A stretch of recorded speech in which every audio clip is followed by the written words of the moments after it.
الحمد لله نحمده ونستعينه ونستغفره ونؤمن به ونتوكل عليه ونعوذ بالله من شرور أنفسنا ومن سيئات أعمالنا من يهده الله فلا مضل له ومن يضلله فلا هادي له ونشهد أن لا إله إلا الله ونشهد أن محمدا عبده ورسوله أرسله بالحق بشيرا ونذيرا فأعوذ بالله من الشيطان الرجيم بسم الله الرحمن الرحيم قل يا عبادي الذين أسرفوا على أنفسهم لا تقنطوا من رحمة الله إن الله يغفر الذنوب جميعا إنه هو الغفور الرحيم صدق الله العلي العظيم وعن النبي صلى الله عليه وسلم أنه قال التائب من الذنب كمن لا ذنب له أو كما قال النبي صلی اللہ تعالی علیہ وسلم۔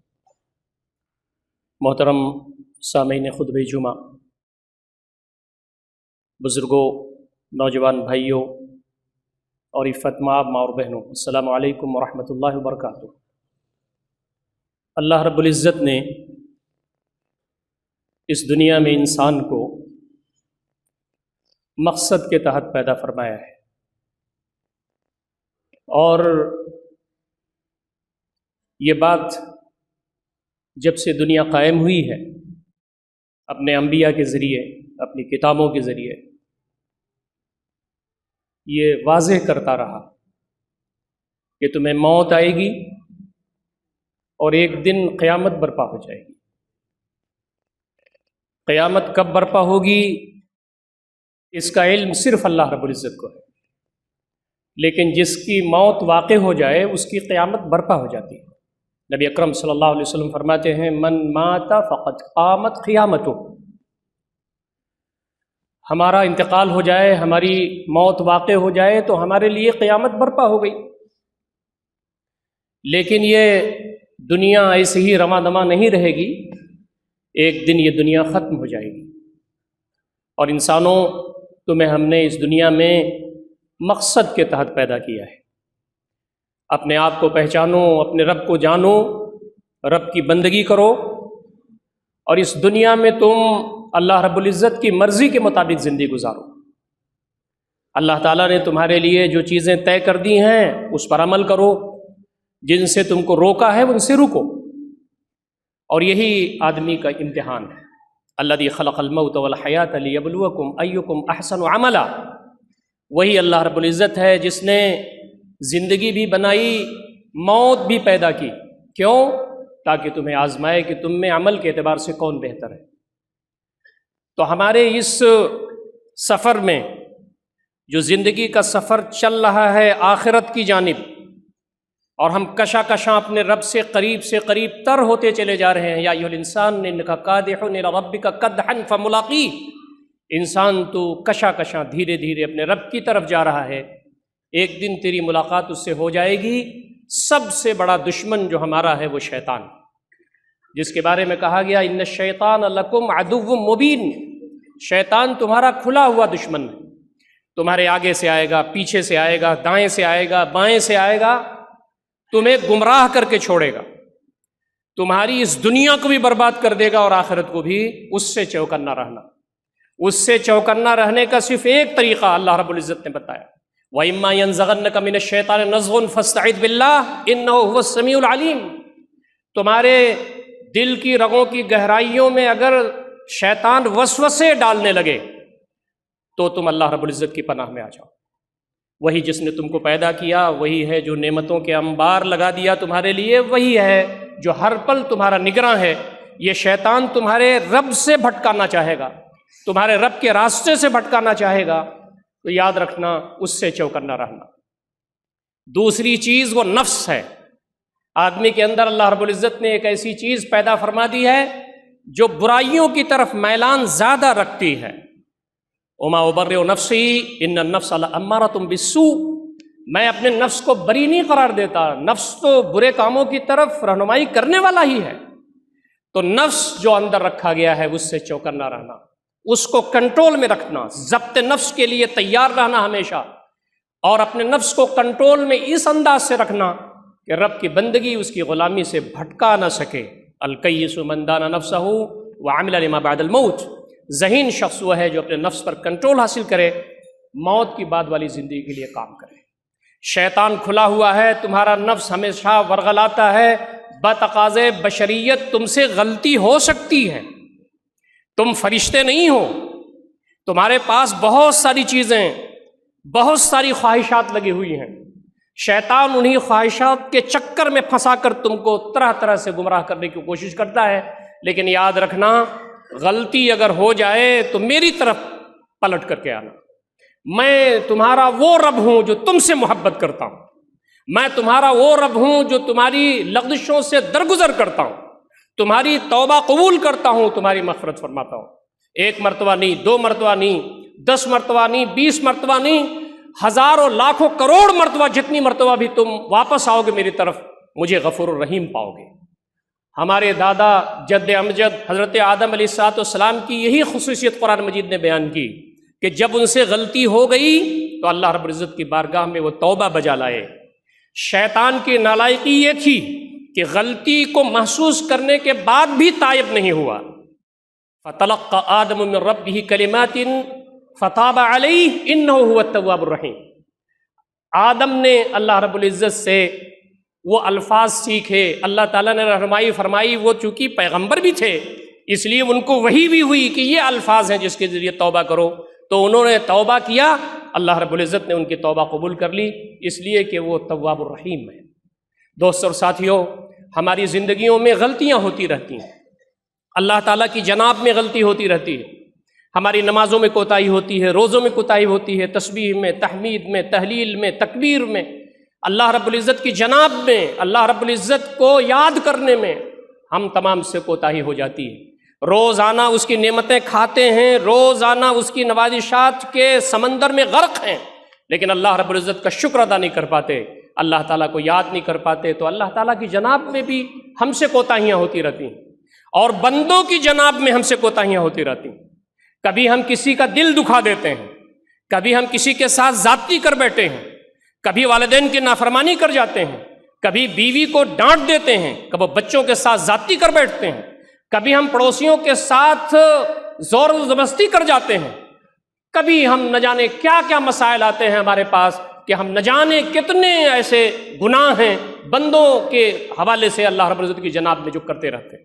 تو فرمایا بہترین بندہ وہ ہے کہ جب بھی اسے یاد ہو فوراً اللہ رب العزت سے توبہ کرے اور اللہ تعالیٰ کی طرف پلٹ آئے۔ یا ایھا الذین آمنوا توبوا الی اللہ توبۃ نصوحا، اے لوگو جو ایمان لائے ہو تم اللہ رب العزت کی طرف اس کی جناب میں توبۃ نصوح کرو۔ توبۃ نصوح اس توبہ کو کہتے ہیں جس میں بندہ اللہ رب العزت کی طرف ٹوٹ کر کے آئے اور کبھی اس گناہ کی طرف واپس جانے کی تمنا اس کے دل میں نہ ہو، عزم اس کے دل میں نہ ہو۔ بندو اللہ رب العزت سے توبہ کرو، واستغفر اللہ ان اللہ غفور الرحیم، یہ ٹکڑا قرآن مجید میں جگہ جگہ آیا ہے۔ اللہ رب العزت سے مغفرت چاہو اس لیے کہ اللہ رب العزت تمہاری مغفرت فرمانے والا ہے۔ اللہ رب العزت ہمیشہ سراپا اپنے اس بندے سے خوش ہوتا ہے جو اللہ رب العزت کی جناب میں آتا ہے اور اس سے مغفرت چاہتا ہے، اور فرمایا انی لغفار لمن تاب، میں تو مغفرت کرنے والا ہوں اس بندے کی جو مجھ سے توبہ کرے، میری طرف پلٹے، میری طرف آئے۔ اپنے ان بندوں کا تذکرہ کرتے ہوئے قرآن مجید میں وحدہ لا شریک ارشاد فرماتے ہیں والذین اذا فعلوا فاحشۃ او ظلموا انفسهم ومن یغفر الذنوب الا اللہ، یہ اللہ کے بندے وہ ہیں جب وہ اپنی جانوں پر ظلم کر بیٹھتے ہیں، جب وہ گناہ کر بیٹھتے ہیں اللہ تعالیٰ کی جناب میں، فوراً ان کو اللہ رب العزت یاد آتا ہے تو اللہ تعالیٰ کی استغفار میں لگ جاتے ہیں، اور اللہ رب العزت بھی وہ ہے جو ان کے گناہ معاف فرما دیتا ہے، اور اللہ رب العزت سے زیادہ کون ہے جو گناہ معاف کرنے والا ہے؟ اللہ رب العزت ہی ہے جو گناہ معاف کرنے والا ہے۔ تو دوستوں اور ساتھیوں، ہمیں اپنی زندگیوں کا ہمیشہ جائزہ لیتے رہنا چاہیے کہ اللہ تعالیٰ کی جناب میں اور بندوں کے حوالے سے ہماری زندگیوں میں گناہ تو نہیں ہو رہے ہیں، اس لیے کہ موت گھات میں بیٹھی ہوئی ہے اور ہماری طرف لپکنے والی ہے۔ نبی اکرم صلی اللہ علیہ وسلم فرماتے ہیں کہ اللہ رب العزت اس بندے سے بہت خوش ہوتا ہے جو توبہ کی طرف آئے۔ للہ اشد فرحۃ بتوبۃ عبدی، اللہ رب العزت بہت خوش ہوتا ہے اس بندے سے جو بندہ اس کی طرف توبہ کے طور پر لپکتا ہے۔ آپ نے سنا ہوگا ہمارے واعظین، ہمارے تقریر کرنے والے یہ واقعہ بہت بیان کرتے ہیں، میں صرف حوالہ اس کا دینا چاہتا ہوں یہاں۔ یہ جو حدیث بیان ہوئی ہے للہ اشد فرحا بتوبۃ عبدی، یہ اسی لمبی حدیث کا ٹکڑا ہے۔ آپ فرماتے ہیں کہ جب بندہ گناہ کرتا ہے اور اپنے رب کی طرف آتا ہے تو اللہ تعالیٰ کو اتنی خوشی ہوتی ہے کہ اس مسافر سے زیادہ خوشی ہوتی ہے جو مسافر صحرا میں اپنے ساز و سامان اور اونٹ کے ساتھ کھانے پینے کے سامان کے ساتھ گیا، اس کا سامان، اس کا اونٹ سب ضائع ہو گیا، اور صحرا میں اگر کوئی ایسا حادثہ ہو جائے تو آدمی کی موت واقع ہو جاتی ہے۔ وہ غم اور تکلیف میں ایک پیڑ کے نیچے ایسے ہی آرام کرنے کے لیٹ گیا، آنکھ لگ گئی، آنکھ کھلی تو دیکھا کہ جانور بھی موجود ہے، ساز و سامان بھی موجود ہے۔ اس شخص نے کہا میرے مالک تو میرا بندہ ہے، میں تیرا رب ہوں۔ یہ خوشی میں اس نے کہا، الٹ دیا اس نے۔ نبی اکرم صلی اللہ علیہ وسلم فرماتے ہیں کہ اس بندے کو جتنی خوشی ہوئی اپنے سازا و سامان کو دیکھ کر کے، اور اس نے فرط انبساط میں اپنے آپ کو خدا کہہ بیٹھا اور اللہ رب العزت کو بندہ کہہ بیٹھا، اس خوشی سے زیادہ اللہ رب العزت کو اتنی زیادہ خوشی ہوتی ہے جب کوئی بندہ اللہ رب العزت کی طرف لپکتا ہے، پلٹتا ہے۔ نبی اکرم صلی اللہ علیہ وسلم جن کے اگلے پچھلے سارے گناہ معاف، جن سے بہتر اس دنیا میں نہ کوئی پیدا ہوا نہ ہے نہ قیامت تک ہوگا، ہمارے دل کی رگوں کی گہرائیوں میں ایمان کا حصہ ہے، آپ فرماتے ہیں واللہ انی لا استغفر اللہ واتوب الیہ اکثر من 100 مرہ، اللہ کی قسم میں اللہ سے مغفرت چاہتا ہوں، اس کی طرف پلٹتا ہوں ایک دن میں 100 مرتبہ۔ ہمارے محدثین بیان کرتے ہیں کہ یہ ایگزیکٹلی 100 ٹائمز نہیں ہے، 100 مرتبہ نہیں ہے، بلکہ کثرت مراد ہے، سینکڑوں ہزاروں مرتبہ۔ نبی رحمت صلی اللہ علیہ وسلم جن کے اگلے پچھلے گناہ معاف تھے، استغفار تو ایک عبادت بھی ہے۔ آپ کا جب حال یہ تھا تو ہماری زندگیوں کا شیوا ہونا چاہیے کہ ہم اپنی زندگیوں میں اللہ تعالیٰ سے استغفار، اللہ تعالیٰ کی طرف پلٹنے کا جذبہ اپنے اندر پیدا کریں۔ جب بھی ہم سے کوئی غلطی ہو، چھوٹی ہو یا بڑی ہو، اس میں ہم اللہ تعالیٰ کی طرف پلٹ رہے ہیں تو اس میں 4 چیزیں ہونی چاہیے۔ پہلی چیز تو یہ کہ اللہ رب العزت کا خوف، کہ میں اللہ تعالیٰ سے ڈرتا ہوں، انی اخاف اللہ رب العالمین، میں اللہ تعالیٰ سے ڈرتا ہوں۔ وہ میزان عدل پر ہوگا، حبہ اور ماشا تولا جا رہا ہوگا، کیا میں جواب دوں گا؟ اللہ رب العزت سے ڈر۔ اور دوسرا اللہ تعالیٰ کی رضا، کہ میرے مالک تو مجھے معاف فرما دے، میں تیری خوشی چاہتا ہوں، میری خوشی تیری خوشی میں ہے، اور جن چیزوں سے تو ناراض ہے میں اس کی طرف پھٹکنا بھی نہیں چاہتا، اس کی طرف جانا بھی نہیں چاہتا۔ تو پہلی چیز تو اخلاص ہونی چاہیے، یعنی وہ اللہ تعالیٰ سے ڈر کے اللہ کی رضا کی طلب میں وہ معافی کا طلبگار ہو۔ دوسری چیز وہ یہ کہ فوراً اس گناہ کو چھوڑ دے، چاہے وہ چھوٹا گناہ ہو، چاہے وہ بڑا گناہ ہو، چاہے وہ چھوٹی چیز ہو بڑی چیز ہو، فوراً اس چیز کو ترک کر دے، چاہے اس میں کتنا بھی نقصان اس کا ہونے والا ہو۔ تیسری چیز یہ ہے کہ اسے نادم ہونا چاہیے کہ میں نے جو غلطی کی ہے وہ میں نے غلط کیا ہے، میرے مالک یہ مجھے نہیں کرنا چاہیے تھا، تیری ناراضگی، تیرا جو حلم ہے، تیرا جو عفو ہے، تیرا جو درگزر ہے، وہ تیرے پکڑ پر بھاری ہے، اس نے تجھے مجھے چھوڑ رکھا تھا، میرے مالک میں نے بہت غلط کیا۔ چوتھی اور آخری بات یہ ہے کہ بندہ یہ عزم کرے کہ بار الہ یہ گناہ میں اس کے بعد نہیں کروں گا، میں سوچتے سمجھتے دیکھتے ہوش و حواس میں یہ گناہ نہیں کر سکتا۔ ہمارے علماء نے بڑی تفصیل کے ساتھ اس کو لکھا ہے، اسلاف نے، کہ یہ 4 چیزیں بندے کے لیے ضروری ہیں، چاہے وہ اللہ رب العزت کی جناب میں معاملہ کر رہا ہو، چاہے وہ کسی کے ساتھ ذاتیہ کر رہا ہو، اللہ تعالیٰ سے مغفرت چاہ رہا ہو۔ اس سلسلے میں ایک اہم بات ہے جو ہمارے سامنے رہنی چاہیے۔ اللہ رب العزت نے فرمایا کہ میری سنت یہ ہے کہ میری جناب میں جب کوئی کوتاہی ہوتی ہے، بندہ مجھ سے مانگتا ہے، میری طرف پلٹتا ہے، استغفار کرتا ہے، میں معاف کر دیتا ہوں۔ لیکن اگر اس نے بندوں کے ساتھ کوئی زیادتی کی ہے تو میری سنت یہ ہے کہ جب تک بندے نہیں معاف کرتے میں نہیں معاف کرتا۔ میرا جو توبہ ہے، میری جو انابت ہے، میرا جو استغفار ہے، میری جو اس کو معاف کرنے کی کیفیت ہے، وہ اس وقت تک نہیں ہوتی جب تک کہ بندہ اس چیز کو معاف نہ کر دے جس کی وجہ سے بندے کو بندے سے تکلیف ہوئی ہے۔ دوستوں اور ساتھیوں، نبی رحمت صلی اللہ علیہ وسلم تشریف فرما تھے، صحابہ کرام پروانوں کی طرح گھیرے ہوئے تھے۔ آپ نے فرمایا اتدرون من المفلس، کیا تم کو معلوم ہے صحابہ کے مفلس کون ہے؟ ایک صحابی نے کہا المفلس من لا درہم له ولا متاع، اللہ کے نبی صلی اللہ علیہ وسلم مفلس وہ ہے جس کے پاس روپیہ پیسہ نہ ہو، درہم و دینار نہ ہو، اور جس کے پاس ساز و سامان زندگی نہ ہو۔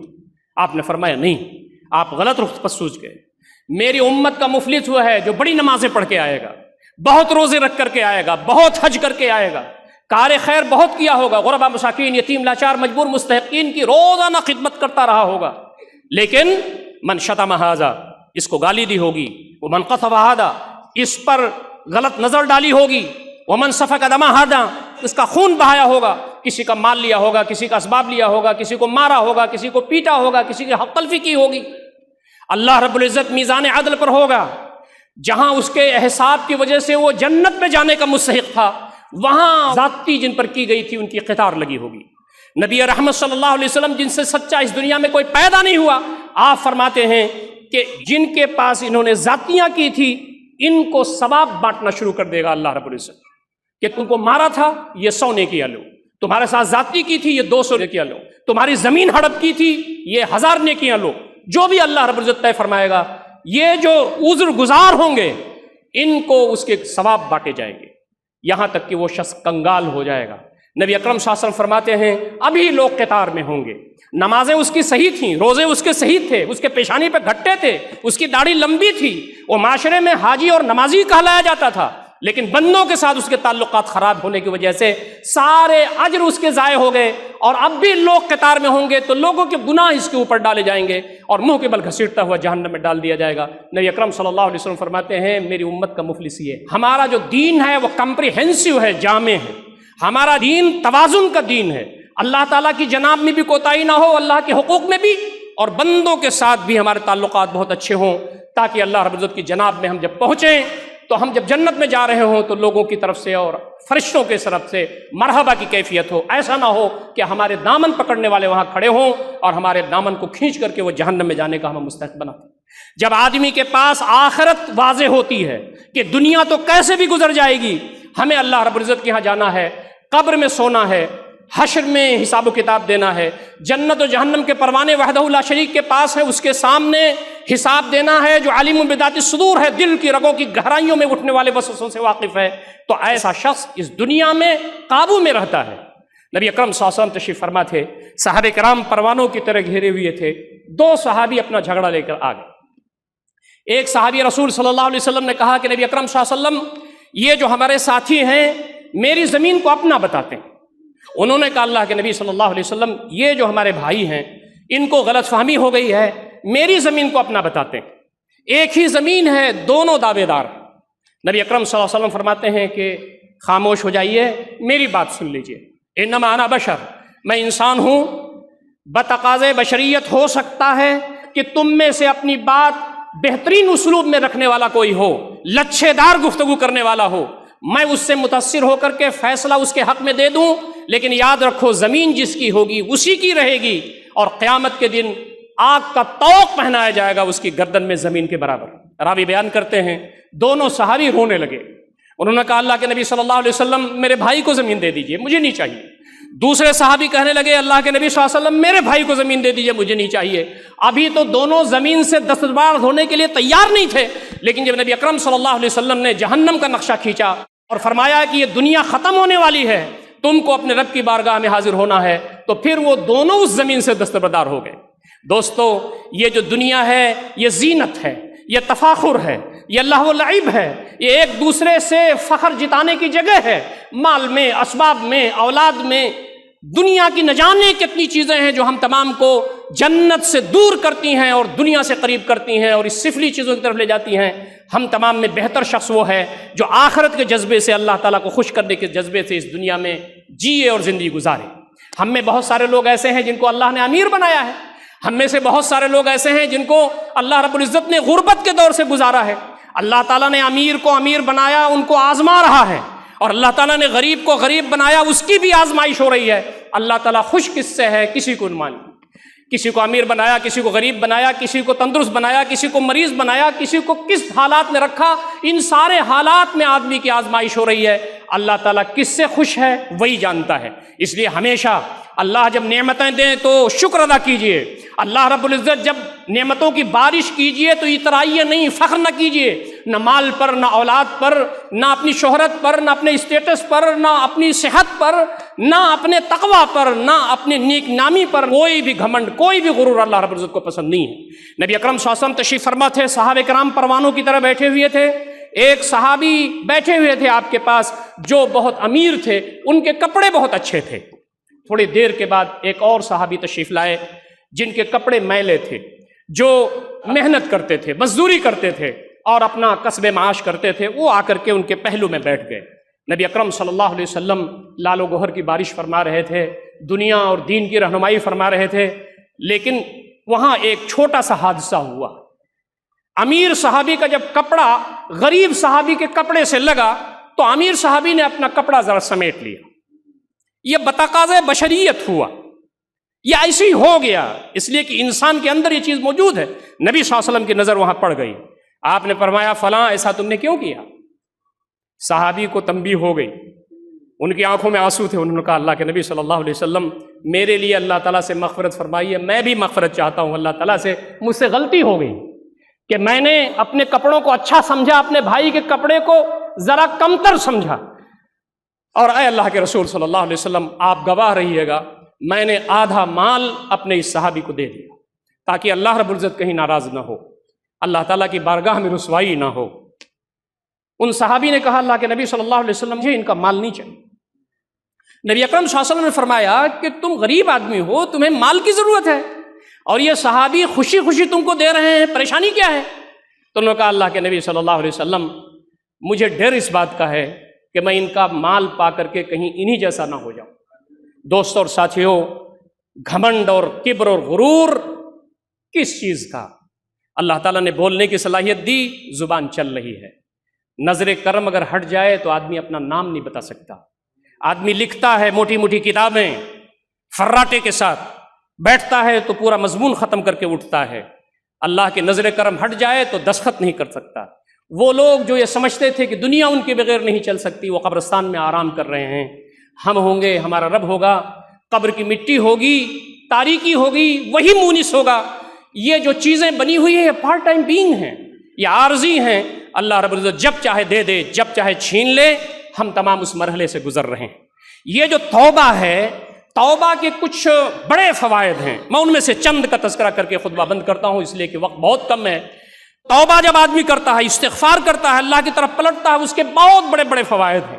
پہلا فائدہ تو یہ ہے کہ آدمی مایوسی سے نکلتا ہے، تاریکی سے نکلتا ہے، ڈپریشن سے نکلتا ہے. جس کے سامنے راستے بند ہو گئے ہوں، تاریکی ہی تاریکی ہو، میں نے بڑے گناہ کیے ہیں، میں نے بڑی خراب زندگی گزاری ہے، میں کیسے بہتر زندگی گزار سکتا ہوں؟ اللہ رب العزت فرماتا ہے کہ بندے پریشان نہ ہو، تم نے کتنے ہی گناہ کیوں نہ کر لیے ہوں، جس سے زمین و آسمان بھر گئے ہوں، تمہارا رب غفور الرحیم موجود ہے. یہ عزم کرو کہ اس کے بعد تم یہ گناہ نہیں کرو گے، اپنی زندگی صحیح کرو گے. آدمی جب غلطی کرتا ہے تو دھبا پڑتا ہے، جیل کی سزا ہوتی ہے، اس پر حد لگتے ہیں، اس پر کورٹ میں سزائیں ہوتی ہیں، ایک داغ پڑا رہتا ہے. لیکن اللہ رب العزت فرماتے ہیں کتنے بھی گناہ تمہارے ہوں، لیکن جب تم توبہ کر لیتے ہو تو تمہارا توبہ ایسا ہو جاتا ہے، تائب من الذنب کمن لا ذنب لہ، گناہوں سے توبہ کرنے والا ایسی ہو جاتا ہے جیسے اس نے گناہ کیا ہی نہ ہو. ایک دم تم ایسے ہو جاتے ہو جیسے شاف و شفاف، کسی ڈپریشن کے بغیر، کسی احساس کمتری کمپلیکس کے بغیر تم حشاش و بشاش زندگی گزارو اور اپنی زندگی آگے بڑھاؤ. اسی لیے فرمایا قل یا عبادی الذین اسرفوا علی انفسہم لا تقنطوا من رحمۃ اللہ. اللہ کے نبی صلی اللہ علیہ وسلم میرے بندوں سے کہہ دیجئے جنہوں نے اپنے جانوں پر ظلم کیا ہے، اللہ کی رحمت سے مایوس نہ ہو. ان اللہ یغفر الذنوب جميعا، اللہ رب العزت سارے گناہ معاف کر دیتا ہے، اور اللہ رب العزت غفور الرحیم ہے. تو دوستوں اور ساتھیوں، یہ جو پہلو ہے بہت اہم ہے. عمرو بن العاص رضی اللہ تعالیٰ عنہ ایک صحابی ہیں، اور بڑی ساری غلطیاں اسلام سے پہلے ان کے ذریعے ہوئی تھیں. نبی اکرم صلی اللہ علیہ وسلم کی جناب میں آئے اور کہا اللہ کے نبی صلی اللہ علیہ وسلم اب مجھے جا کے دین سمجھ میں آ گیا ہے، ہاتھ بڑھائیے، میں آپ پر بیعت کرنا چاہتا ہوں. اشہد ان لا الہ الا اللہ واشہد ان محمد رسول اللہ. نبی اکرم صلی اللہ علیہ وسلم نے ہاتھ بڑھایا تو اپنا ہاتھ کھینچ لیا. حضرت عمرو بن العاص نے ہاتھ بڑھایا، نبی اکرم صلی اللہ علیہ وسلم نے ہاتھ بڑھایا بیعت کے لیے، عمرو بن العاص نے اپنا ہاتھ کھینچ لیا. نبی اکرم صلی اللہ علیہ وسلم نے فرمایا کہ ایسا کیوں کیا؟ کہا اللہ کے نبی صلی اللہ علیہ وسلم بڑے گناہ مجھ سے ہوئے ہیں، آج میں اسلام لا رہا ہوں، میری زندگی کیسی کیسی گزری ہے میں جانتا ہوں. آپ نے فرمایا تسلی رکھو، الاسلام یہدم ما کان قبلہ، اسلام لانے کے بعد اشہد ان لا الہ الا اللہ واشہد ان محمد رسول اللہ پڑھنے کے بعد جتنی پچھلی زندگی ہے سب ایسی ہو جاتی ہے جیسے سلیٹ صاف ہو گیا. اللہ رب العزت کی مغفرت اتنی عظیم ہے، وسعت رحمتی کل شیء، میری جو رحمت ہے وہ ہر چیز پر سایہ فغن. اللہ رب العزت بندے سے محبت کرنے لگتا ہے. دوستوں اور ساتھیوں، ان اللہ یحب التوابین ویحب المتطہرین، اللہ رب العزت توبہ کرنے والوں سے محبت رکھتا ہے، اللہ رب العزت زیادہ پاک و صاف رکھنے والوں سے محبت کرتا ہے۔ اللہ تعالیٰ فرماتے ہیں، یہ حدیث قدسی ہے، فَإِذَا أَحْبَبْتُ، جب میں بندے سے محبت کرنے لگتا ہوں، كُنْتُ السَّمْعَ الَّذِي يَسْمَعُ بِهِ، میں اس کا کان ہو جاتا ہوں جس سے وہ سنتا ہے، وَبَصَرَهُ الَّذِي يَبْصُرُ بِهِ، میں اس کی آنکھ ہو جاتا ہوں جس سے وہ دیکھتا ہے، وَيَدُهُ الَّتِي يَبْطِشُ بِهَا، میں اس کا ہاتھ ہو جاتا ہوں جس سے وہ پکڑتا ہے، وَرِجْلُهُ الَّتِي يَمْشِي بِهَا، میں اس کا پیر ہو جاتا ہوں جس سے وہ چلتا ہے۔ مطلب یہ ہے کہ اللہ رب العزت جب توبہ قبول کر لیتا ہے، بندہ توبہ کرتا ہے، اللہ تعالیٰ اس کو محبوب بنا دیتا ہے، تو اللہ تعالیٰ کی رحمتیں، اس کی برکتیں، اس کی نوازشات، اس کے فیضانات اس کے اوپر طاری ہو جاتے ہیں، اس کے اوپر حاوی ہو جاتے ہیں دوستوں اور ساتھیوں۔ اور فرمایا وَلَئِن سَأَلَنِي لَأُعْطِيَنَّ، جب وہ دعا کرتا ہے میری بات جناب میں تو میں اس کی دعا کو قبول کر لیتا ہوں۔ وَلَئِنِ اسْتَعَاذَنِي لَأُعِيذَنَّ، میری پناہ میں آنا چاہتا ہے تو میں اس کو اپنی پناہ میں لے لیتا ہوں۔ یہ عظیم الشان ہے۔ دنیا کی نعمتیں چاہتے ہو توبہ کرو، دنیا کی برکتیں چاہتے ہو استغفار کرو، دنیا کی رحمتیں چاہتے ہو اللہ کی جناب میں آؤ۔ فَقُلْتُ اسْتَغْفِرُوا رَبَّكُمْ إِنَّهُ كَانَ غَفَّارًا يُرْسِلِ السَّمَاءَ عَلَيْكُمْ مِدْرَارًا وَيُمْدِدْكُمْ بِأَمْوَالٍ وَبَنِينَ وَيَجْعَلْ لَكُمْ جَنَّاتٍ وَيَجْعَلْ لَكُمْ أَنْهَارًا مَا لَكُمْ لَا تَرْجُونَ لِلَّهِ وَقَارًا۔ حضرت نوح نے فرمایا کہ اے میری قوم کے لوگوں، اللہ سے مغفرت طلب کرو، اللہ سے توبہ کرو، وہ تمہارے اوپر آسمان سے بارش فرمائے گا، تمہیں مال میں اضافہ کر دے گا، تمہاری بیٹوں میں اضافہ کر دے گا، تمہارے نہریں جب رواں کر دے گا، نعمتوں کی بارش فرمائے گا۔ یہ استغفار کا وہ نتیجہ ہے جو قرآن مجید نے جگہ جگہ فرمایا۔ آخری بات جو میں آپ سے کہہ سکتا ہوں وہ یہ کہ نبی اکرم صلی اللہ علیہ وسلم نے فرمایا من لزم الاستغفار، جو استغفار کو لازم پکڑ لے، توبہ کرتا رہے اللہ تعالیٰ کی جناب میں، تو اللہ رب العزت اس کو من کل ضیق مخرجا، تنگی سے، سنکٹ کا ایگزٹ ڈور کھول دیتا ہے، نکلنے کا راستہ بنا دیتا ہے اللہ رب العزت۔ کوئی بھی تنگی ہو، مال کی تنگی ہو، اسباب کی تنگی ہو، کیریئر کی تنگی ہو، گھر کی معاملہ ہو، مسائل ہو بیوی بچوں کے، فرمایا کہ جو استغفار کو لازم فرما دے یجعل لہ من کل ضیق مخرجا ومن کل ہم فرجا، غمگین بیٹھا ہوا ہے، توبہ کرنے لگے، استغفار کرنے لگے تو روشنی آ جاتی ہے۔ وَيَرْزُقْهُ مِنْ حَيْثُ لَا يَحْتَسِبُ، روزی اس کو وہاں سے لا کے دیتا ہے جہاں سے اس کو گمان نہیں ہوتا۔ اللہ تعالیٰ سے دعا ہے کہ بار الہ ہم تمام کو ان بندوں میں شامل فرما دے جو کثرت سے اللہ رب العزت کی جناب میں توبہ کرنے والے، استغفار کرنے والے۔ اقول قولی ھذا استغفر اللہ لی ولکم اجمعین واستغفروہ انہ هو الغفور الرحیم وآخر دعوانا الحمد للہ رب العالمین۔